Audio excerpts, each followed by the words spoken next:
আমরা যারা এই দুনিয়ার মধ্যে বসবাস করতেছি, আমরা সবাই কিন্তু আখিরাতের সুখ শান্তি বেহেশত এটা চাই, ঠিক কিনা? সবাই চায়, কিন্তু আল্লাহ রাব্বুল আলামিন সবার জন্য আখিরাতের সুখ বেহেশত এটা বানায় নাই সবার জন্য। কাদের জন্য বানিয়েছেন? আল্লাহ বলেন, যারা আমার প্রিয় বাজন, যারা মুমিন, যারা ঈমানদার, যারা আমার মাহবুবের সত্যিকারের উম্মত, যারা আমি আল্লাহর হুকুম আহকাম পালন করে আমি আল্লাহ এই বেহেশত, জান্নাত, আখিরাতের সুখ শান্তি তাদের জন্য সৃষ্টি করেছি। সুবহানাল্লাহ।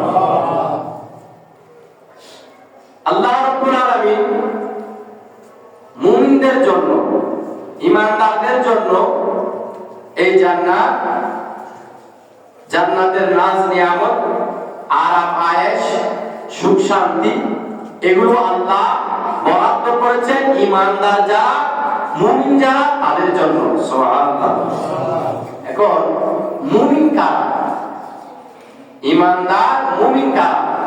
আল্লাহ রাব্বুল আলামিন নিজেই কালামে পাকের মধ্যে ঘোষণা দিচ্ছেন মুমিনদের ব্যাপারে। বিসমিল্লাহির রহমানির রহিম। ইন্নামাল মুমিনুনা আল্লাযীনা ইযা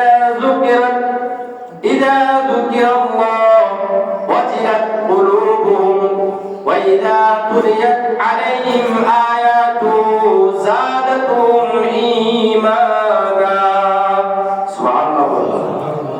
আল্লাহ রাব্বুল আলামিন বলেন, মুমিন বলা হয় তাদেরকে যখন তাদের সামনে আমি আল্লাহ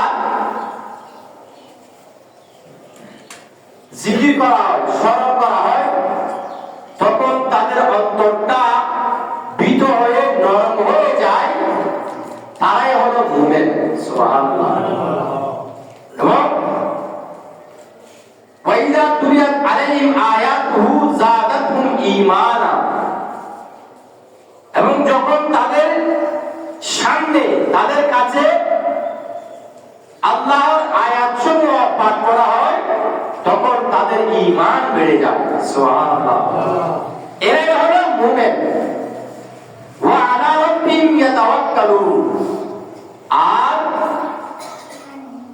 নিজেদের প্রতিপালকের উপর নির্ভর করে যারা আল্লাহর উপর তাওয়াক্কুল করে,